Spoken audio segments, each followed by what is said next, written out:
तर मराठा आरक्षणासंदर्भातील सर्वे कोल्हापूर येथे सुरू झालेला आहे। यासाठी शिक्षक स्वतःहून घरोघरी जाऊन माहिती घेत आहेत। जवळपास 180 पेक्षा अधिक प्रश्न या सर्वेमध्ये विचारले जात आहेत। शिवाय हा सर्वे करताना अनेक तांत्रिक अडचणींचा सामना शिक्षकांना करावा लागतोय। कोल्हापुरातील यादवनगर परिसरातील एका कुटुंबात सुरू असणाऱ्या या सर्वेचा आढावा घेत बातचीत केली आहे आमचे प्रतिनिधी सतेज औंधकर यांनी। मराठा आरक्षणासंदर्भातला घर टू घर सर्वे आहे तो कोल्हापुरात सुरू झालेला आहे। मी सध्या यादवनगर परिसरामध्ये आहे। या ठिकाणी एका कुटुंबामध्ये हे सगळे शिक्षक आहेत। हे या ठिकाणी सर्वे करण्यासाठी आलेले आहेत।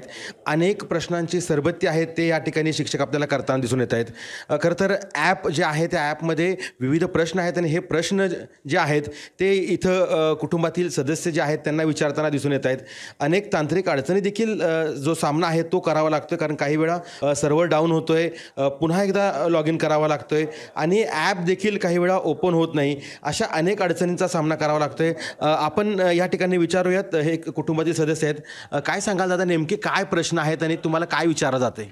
बरेचसे प्रश्न विचारले जातात की जातीमध्ये ह्याच्यामध्ये काय बरेचसे शिक्षण कुठनं घेतलं, दवाखाना तुमचा कुठला घेतला जातो, तुम्ही खाजगी घेता का ह्याचा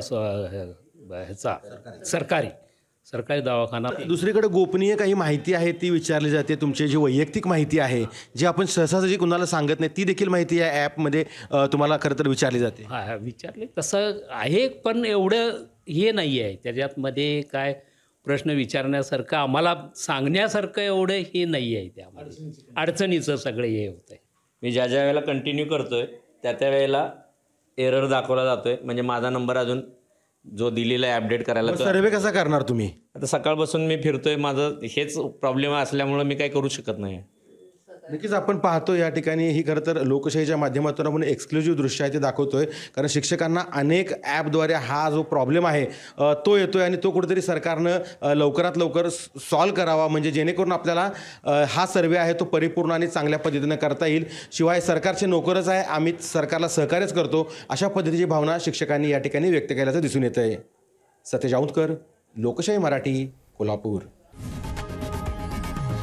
लोकशाही मराठी, ऐका, पहा, जागरूक रहा।